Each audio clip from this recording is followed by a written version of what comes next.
Bonjour à vous, très chers téléspectateurs, je vous salue au nom de Jésus-Christ. Je suis votre frère bien-aimé dans le Seigneur, Patrick Njoku.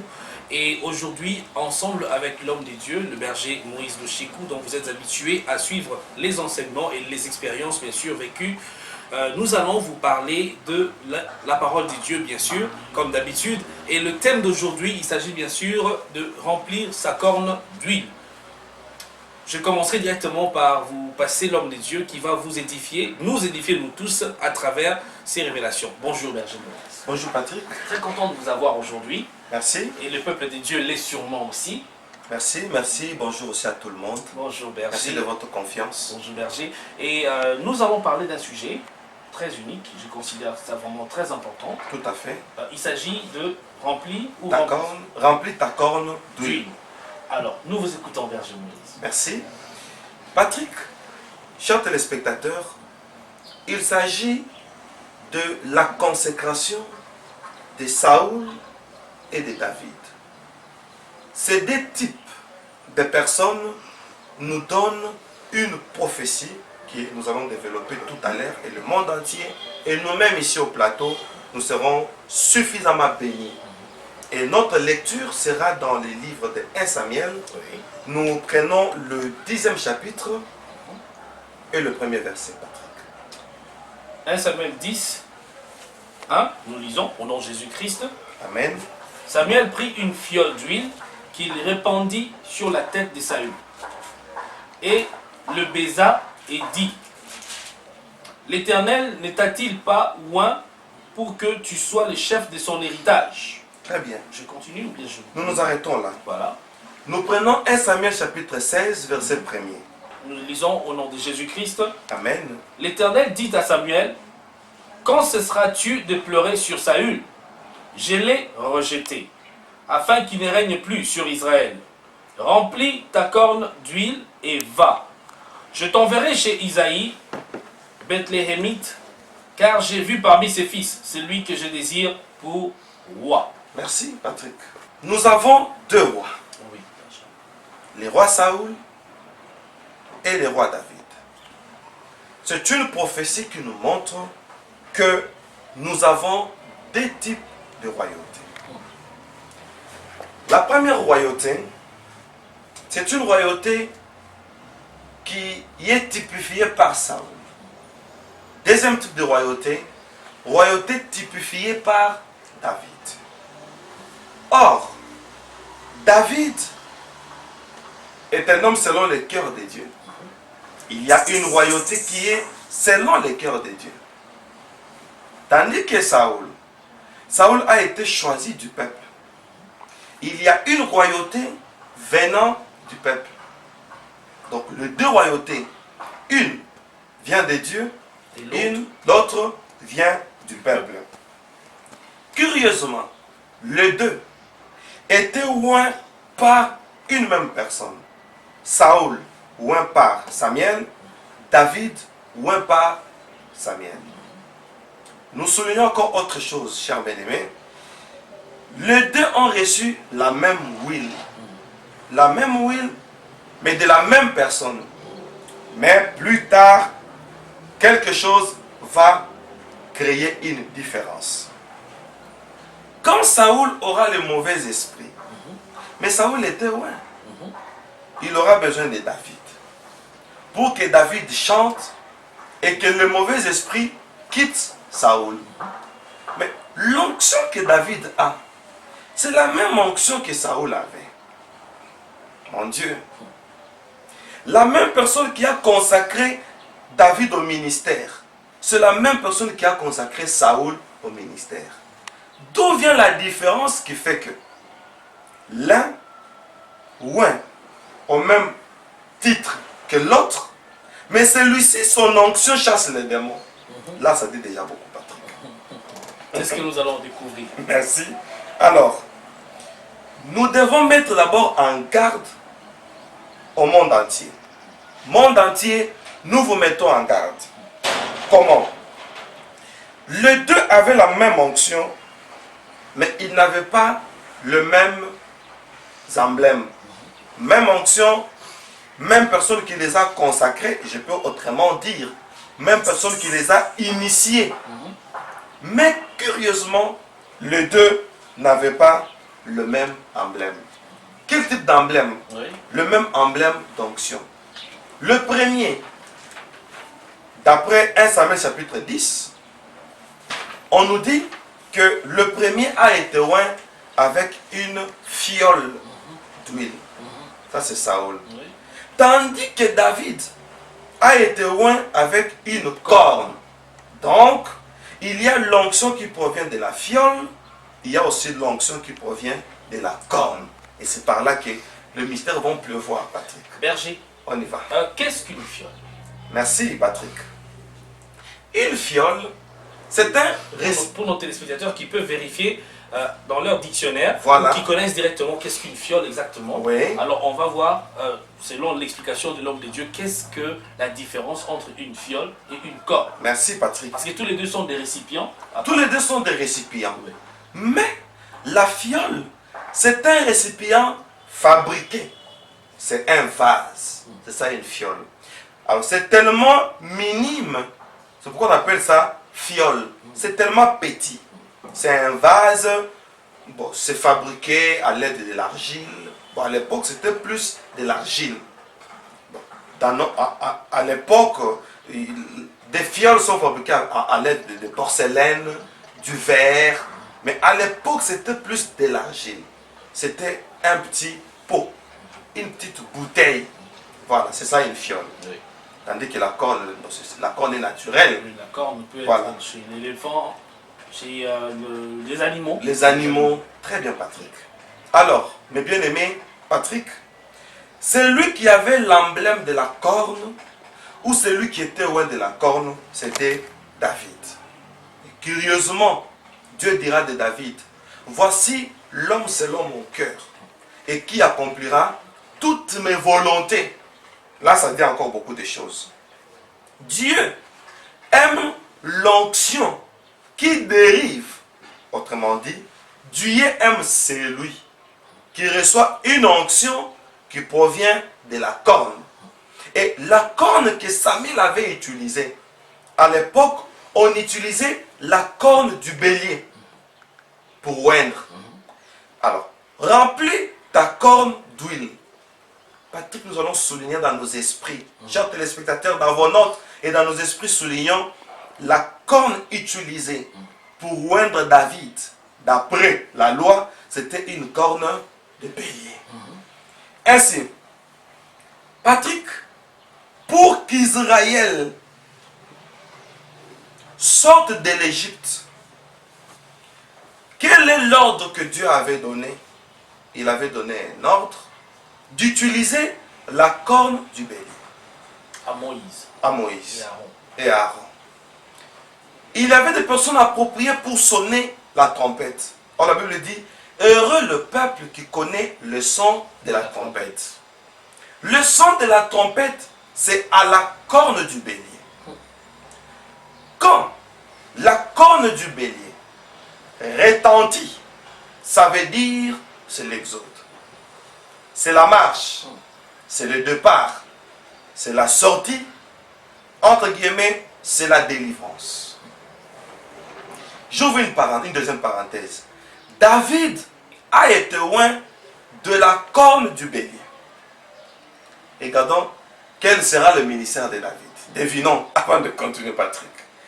Alors, pour qu'un bélier dispose sa corne, qu'on retentisse et que le peuple parte en exode pour avoir une telle corne, qu'est-ce qu'il faut? La corne d'un bélier. Ben, il faut d'abord tuer Très l'animal. bien, Patrick, vous êtes branché. Ici, c'est un ministère où, pour avoir cette corne, son propriétaire doit d'abord mourir. C'est une prophétie d'un certain ministère pour que le peuple reçoive la délivrance partant de votre onction. Vous-même d'abord. Les égaux. Le point culminant, vous devez mourir. Votre mort proclamera la délivrance de tout un peuple. C'est-à-dire, Patrick, votre brisement, c'est le peuple de Dieu qui en bénéficiera. Quand le bélier meurt, sa corne sert au sang, sert à la délivrance. Il faut d'abord que le bélier meure, Patrick. La même corne sert d'onction, la délivrance, vous avez dit, au son, pardon, la délivrance, mais aussi de l'onction. Oui, ça sert aussi de l'onction. Pour dire, votre onction, c'est une onction qui apporte la délivrance. Mais pour atteindre ce stade, vous-même, vous devez d'abord mourir. Et c'est ça l'onction que Dieu aime. Berger, est-ce qu'on peut juste parler une parenthèse? Pourriez-vous donner avec exactitude, en 2 lignes, Oui. qu'est-ce que vous voulez dire par mourir? Merci, merci Patrick. Merci pour cette belle question. Nous devons mourir quant à la chair et vivre quant à l'esprit. Comme Paul dit, par le baptême, nous mourons quant à la chair et nous ressuscitons quant à l'esprit. Nous mourons avec Christ, nous ressuscitons avec lui pour une nouveauté de vie. Berger, est-ce que cela doit être juste une confession ou bien un acte vécu, Patrick, quotidiennement? ça doit être une confession qui doit créer maintenant un acte comme une conséquence. À partir de ce que nous avons proclamé, je te reçois comme mon Seigneur et mon Sauveur. Et on vit ça. Et on refuse ses faiblesses. On refuse son passé où on avait des penchants. Et maintenant on vit une nouvelle vie en Jésus. Et le vieil homme, la vieille nature sont morts. C'est ça, mourir quant à la chair. On évolue, Berger. Pour une nouveauté de vie. Voilà. Maintenant, nous savons avec exactitude qu'est-ce qu'on veut dire quand on dit vous devriez mourir vous-même. Très bien. Alors, nous avons besoin que notre travail soit le produit d'un abandon total. Le fait que nous nous sommes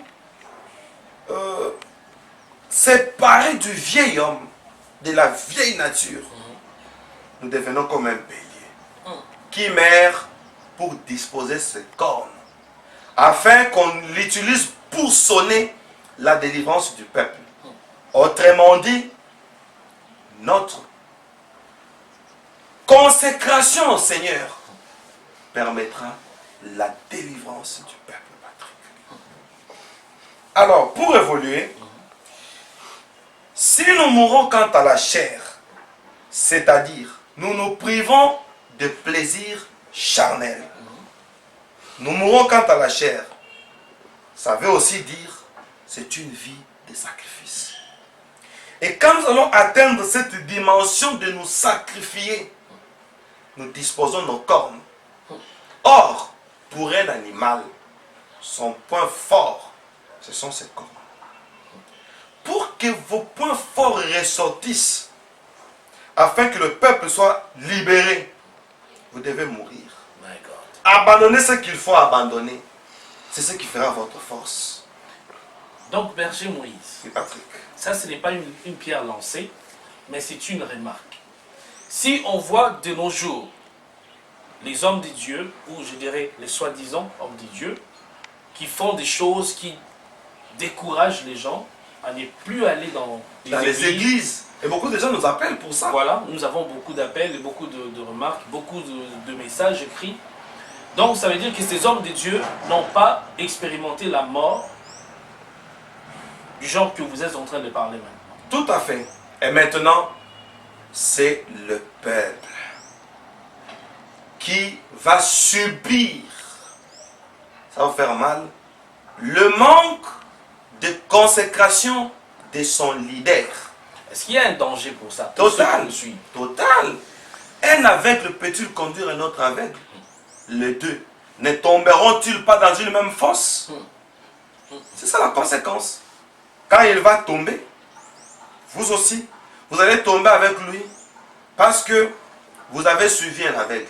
J'ouvre une petite parenthèse que je vais rapidement fermer. Samuel était au temple avec le sacrificateur Élie. Samuel a entendu la voix de Dieu. Samuel dormait à côté de l'arche, Patrick. On dit la parole de l'Éternel était rare en ce temps-là. On l'appelle Samuel. Il se réveille. Il va chez Élie qui était dans la chambre, loin de l'arche. Papa, tu m'appelles? On dit Élie avait les yeux troubles, d'après le langage biblique. Il dormait dans la chambre. Il lui dit, mon fils, je ne t'ai point appelé, va te coucher. Parce que lui-même dormait, il fait endormir l'enfant. Il faut faire attention avec qui nous pouvons collaborer. Il va nous influencer dans sa cadence. Samuel va, il dort. Et Dieu s'était. Il ne donne pas les messages. Il l'appelle encore. Dieu attendait que Samuel réponde. Tant qu'il allait chez le dormeur, Dieu ne parlait pas. Samuel, dommage, il se lève encore, il va chez le dormeur. Le temps d'Élie avait déjà dépassé. Élie n'avait plus de vision. Il faut faire attention avec quiconque n'a pas de vision. On ne doit pas collaborer avec les aveugles spirituels. Je ne voudrais pas sortir de notre sujet, mais j'avais une question sur la vision. Oui. Je voudrais vraiment que vous nous disiez un peu, berger, en deux lignes encore. C'est quoi la vision? Qu'est-ce qu'une vision? Très bien. Paul dit, si quelqu'un enseigne de fausses doctrines, là il s'adresse à Timothée, il n'enseigne pas la doctrine qui est selon la piété. Amen. Il ne sait rien. Il a une maladie de questions oiseuses. C'est Paul qui dit. On ferme cette parenthèse. On ferme cette parenthèse. On passe, c'est à vous de juger. On continue. Alors, l'onction qui dérive du bélier. Un bélier mort qui dispose ses cornes afin que les autres reçoivent l'onction. C'est-à-dire, nous refusons notre vie à la merci des autres. C'est pourquoi Jésus-Christ a dit, si le grain de sénévé ne meurt, il ne produira pas du fruit. Donc pour qu'il y ait du fruit, pour que le christianisme réussisse, pour que l'Église aille de l'avant, nous leaders d'abord, nous devons nous consacrer au Seigneur, vivre le vrai naziréat, automatiquement, qui consistait à se mettre à part, qui consistait à éviter certaines choses de la vie courante, qui consistait à se retirer de la société. C'était un vœu, le vœu de Naziréa, une mise à part. Et là, le peuple trouve le salut.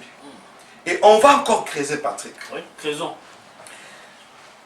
Abraham va sur la montagne, Mont Moridja, là où Dieu lui avait indiqué après 3 jours de marche. Il dit, va là où je t'indiquerai. Abraham arrive à la montagne. Ok? Là, à la montagne, il voit que bon, c'est là que le Seigneur m'a indiqué, d'après l'inspiration qu'il avait reçue de l'Éternel. Abraham dit au serviteur, restez. Il prend le feu. Il prend le couteau. Abraham prend le bois qui était sur l'âne. Il place le bois sur Isaac. Ils sont en train de monter. Alléluia. Ils montent. Arrivé à la montagne, Patrick, Abraham prend Isaac. Il le place sur l'autel où il y avait déjà du bois. Abraham avait un couteau à main. Quand il lève le couteau, une voix sort. Abraham, Abraham, ne fais pas du mal à ton fils. Regarde au buisson. Abraham regarde au buisson. Un buisson, c'est quoi? C'est une touffe d'épines. Vous connaissez les fleurs rampantes avec des épines comme ça? Oui. C'est en quelque sorte. Il y avait un bélier, vous connaissez l'histoire. Pour ceux qui viennent le suivre, ils vont lire à la maison dans Genèse chapitre 22, versets 12 à 13. Cette référence biblique pourrait apparaître au bas de l'écran. Au bas de l'écran, Oui. Genèse chapitre 22, Oui. c'est là, versets 12 à 13. Le verset est déjà là, Patrick. Ainsi, le bélier sort du buisson. Abraham avait quoi en main? Le couteau. Le couteau. Abraham a l'image d'un sacrificateur. Abraham doit prendre le bélier, il doit le sacrifier. Maintenant, regardons ce qu'un bon leader doit faire. Si un leader n'est pas habitué au sacrifice, parce que nous parlons du bélier qui doit mourir, pour le salut des autres, voilà un bélier qui sort. Pour le salut de qui? D'Isaac. Isaac. Très bien. Moïse monte au buisson aussi, comme Abraham. Il monte à la montagne plutôt et il y a un buisson qui prend feu. Moïse veut s'approcher, Dieu lui dit, arrête, n'approche pas, ôte tes souliers. Moïse ôte les sandales. Dieu lui dit, je suis le Dieu de tes pères, le Dieu d'Abraham, d'Isaac et de Jacob. Il fait une référence à Abraham. Vous savez pourquoi? Pourquoi bien sûr? Parce que au buisson, Abraham avait quoi à la main? Le couteau. Et Dieu pose à Moïse une question. Qu'as-tu dans ta main? Un bâton de berger. Abraham avait un couteau, mais Moïse avait un bâton. Pour dire, dans le ministère, voici, je vais te donner une mission. Mais dommage, en main tu as un bâton. Donc, automatiquement, Moïse reçoit un appel sans être un sacrificateur. Il n'a qu'un bâton. Pour dire, il reçoit le ministère comme un simple leader. C'est pourquoi il a un bâton. Il n'a pas un couteau. Et Dieu lui dit, je suis le Dieu d'Abraham. Abraham au buisson, il avait un couteau. Abraham était un sacrificateur. Alors, quand on n'a pas un couteau à main, on sera un simple leader. C'est pourquoi Moïse ne devait pas entrer à Canaan. Le couteau dont vous parlez a un sens plutôt autre, un sens prophétique. caché, je dirais, oui. Oui. Par rapport, parce qu'aujourd'hui, vous êtes dans un ministère, vous ne savez pas exactement si vous tenez à la main un couteau ou bien un bâton. Un bâton. Alors, Vous savez, qu'est-ce qu'un couteau, qu'est-ce qu'un bâton? commençons avec un bâton. Voilà. Avec le bâton, on fait le spectacle. Avec le bâton, on transforme la mer de le Nil en sang. Avec les bâtons, on les dresse, la mer rouge se fend. Quel miracle! Les pains peuvent tomber du ciel.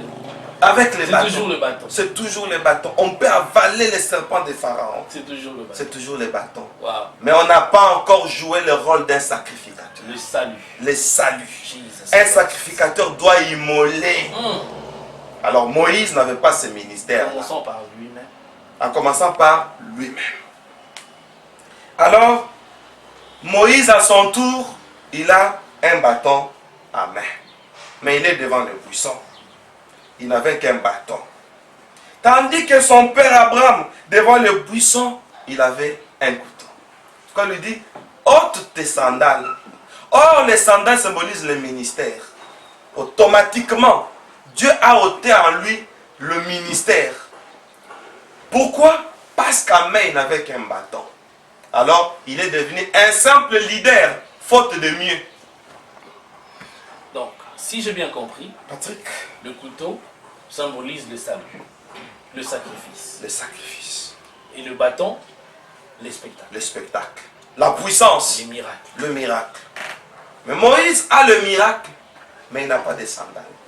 Ça dit beaucoup. Pas du ministère. Mais on a la puissance. Maintenant, les fidèles des églises, pour adhérer dans une église, il faut que le pasteur soit un faiseur de miracles. Jésus dit, pensez-vous que je vous ai amené la paix, je vous ai amené l'épée. Donc lui a un couteau à la main. Comme Moïse n'a pas un couteau à la main, il doit ôter les sandales. Mais comme Jésus a un couteau à la main, Jean-Baptiste dit, je n'ai pas le droit d'ôter ces sandales. Donc, il a droit au ministère. Alléluia. Alléluia. Alors, Berger Moïse. Patrick. En tout cas, j'aimerais que... Je sais qu'il y a encore beaucoup à dire, mais je pense que c'est important, avant d'évoluer, Oui, qu'on bien puisse sûr. avoir de l'éclaircissement là-dessus. Tout à fait, Patrick. Parce que c'est un sujet qui est très sérieux. Il y a beaucoup de personnes qui sont devenues des victimes à cause de ça. Mon Dieu. Le manque du couteau, à la place, vous avez un bâton. Et malheureusement, l'Église aujourd'hui a besoin d'un bâton plus... Bon, je dirais, selon Dieu, l'Église devrait en principe avoir besoin du couteau. Que Il se trouve que oui. l'Église a besoin du bâton. L'Église a besoin du bâton, rien que pour les spectacles. Oui. Or, Dieu ravit les sandales à quiconque vient commencer le ministère avec un bâton à la main. Donc, ils ne peuvent plus sauver. Voyez-vous, ils n'ont pas de ministère. Avec toutes les foules qui sont derrière. Ce ne sont que des leaders. My God. Je vous assure. Mais Jésus qui vient avec l'épée à la main, lui, Jean-Baptiste, le dernier prophète de l'Ancien Testament, prophétise, il dit, je ne peux pas ôter les sandales. Pourquoi on ne peut pas ôter? Parce que lui a l'épée à main. Autrement dit, Jésus est venu avec l'idée de la sacrificature. C'est pourquoi lui a un bâton à la main. Il a un couteau à la main, une épée. L'épée ne fait pas de miracle. L'épée est là pour égorger. L'épée est là pour tuer. C'est un sacrificateur. D'ailleurs, Jésus est un souverain sacrificateur. C'est pourquoi on lui a dit par les pharisiens, les gens qui étaient là, nous voulons te voir faire un miracle. Et dans la Bible, on a écrit un miracle refusé. Un miracle refusé. Comme titre. Oui, dans la Bible, hein, Ouais. on a écrit un miracle refusé par les éditeurs de la Bible. Jésus refuse de faire un miracle. Lui n'est pas venu pour les miracles. Lui est venu pour les saluts. C'est pourquoi l'ange Gabriel dit, c'est lui qui sauvera son peuple de ses péchés. Il faisait le miracle pour qu'on croie à la mission qu'il a amenée. Lui n'avait pas amené le miracle, il avait amené les saluts. C'est ainsi, ceux qui ont le couteau à main, ils ont droit au ministère. Ils ont droit aux sandales avant d'évoluer. Et ceux qui ont le bâton à main, on vous laisse les bâtons, mais... On vous arrête. Suiveurs, téléspectateurs de notre émission, Messianique Télévision, de notre chaîne, pardon, veuillez toujours annoncer à vos amis, à vos proches, à ceux qui sont tout autour de vous. Parlez-leur de Messianique Télévision, parlez-leur du berger Moïse. Ils vont connaître le ministère du salut, le ministère du couteau. Il fallait que je puisse dire ça, n'est-ce pas? Tout à fait. Merci. Patrick, merci pour votre intervention. Nous sommes dans notre dernier passage dans Exode, chapitre 26, le verset 14. Nous allons lire Exode 26, le verset 14. 14. Nous lisons au nom de Jésus-Christ. Amen.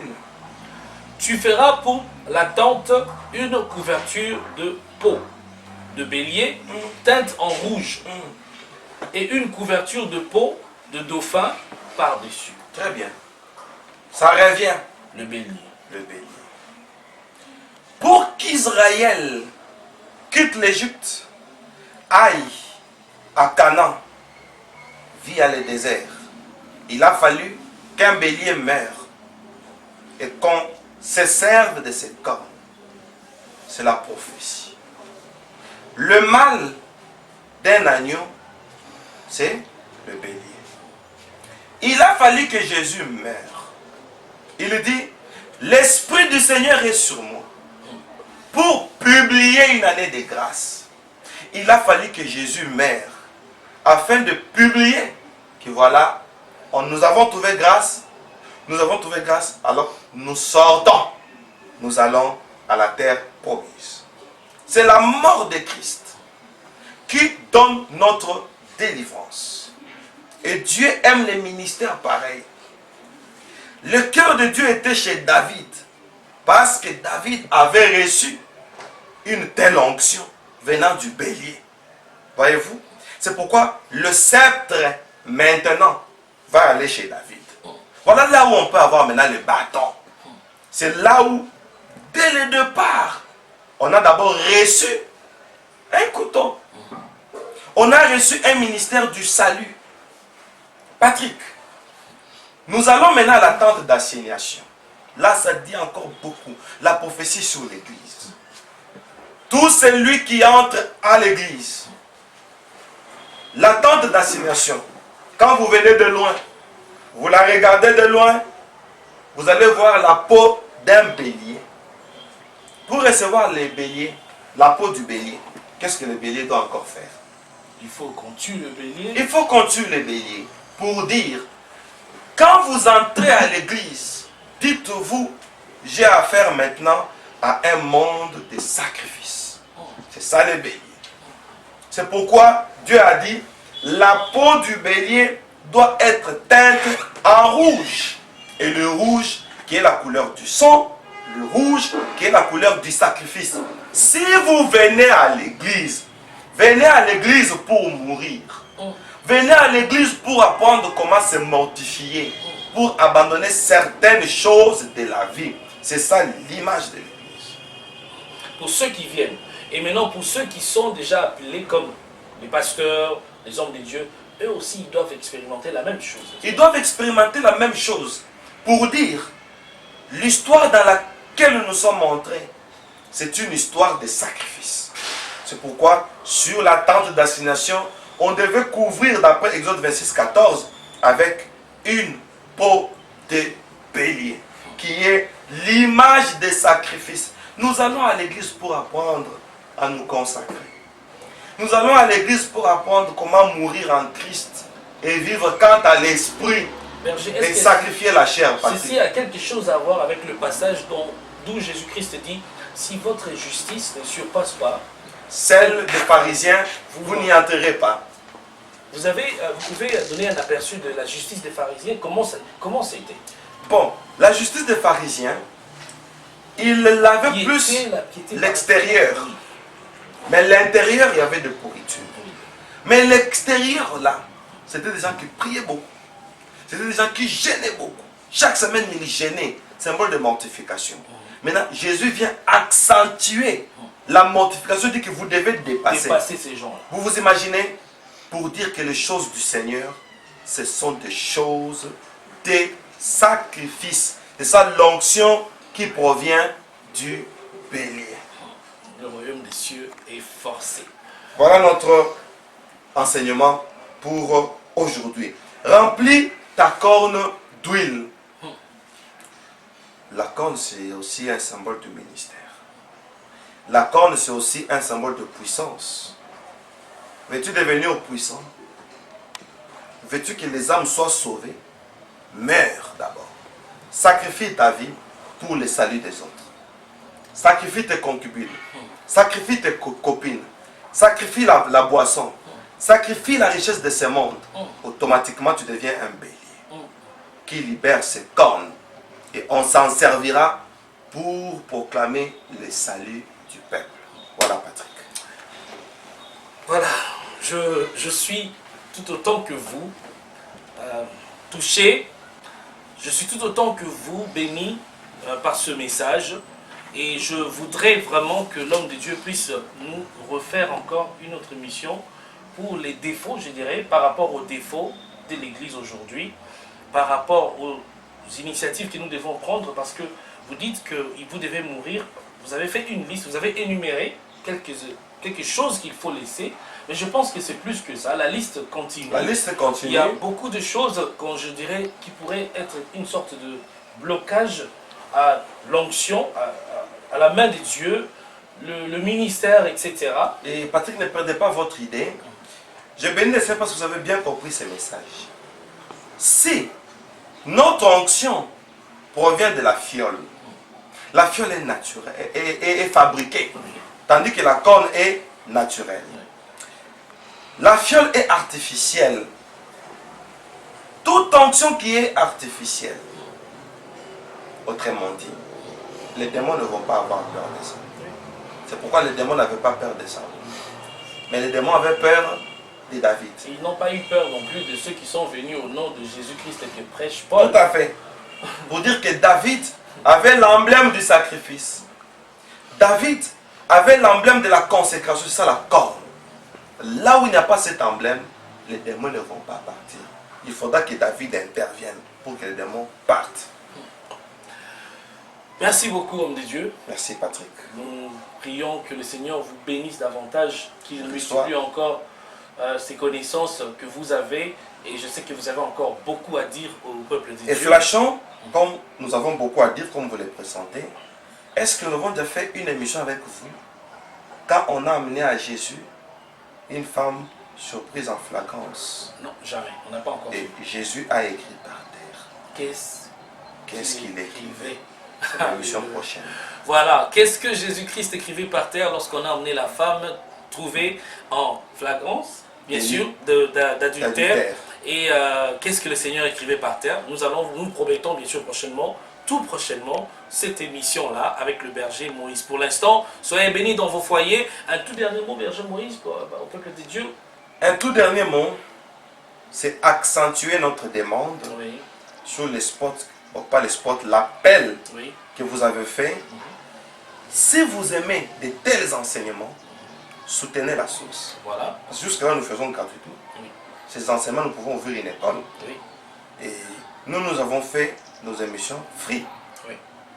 Et comme c'est free, profitons. Voilà. C'est libre. Rien n'est vendu. Alors, si c'est toujours gratuit, nous n'allons pas évoluer. Oui. Soutenez-nous. Il y a l'appel de fonds. Nous voulons acheter le matériel. Nous voulons payer nos agents. Et nous ne voulons pas que le berger Moïse fournisse les efforts toujours lui-même. Le C'est berger ça Moïse. ma demande qui est mon mot de la fin. Si vous nous soutenez, nous allons encore être de mieux en mieux à votre service. Et j'ai dit, Patrick, ne perdez pas votre idée, au monde entier, tout ce que vous écoutez, jusque-là, ce n'est pas encore les 10%. Et le berger Moïse a une forte église d'un grand nombre de gens qui se trouvent à l'étranger, qui voudraient bien sûr porter une assistance ou une sorte de soutien à son ministère. Pour l'instant, soyez bénis dans vos foyers. God bless you.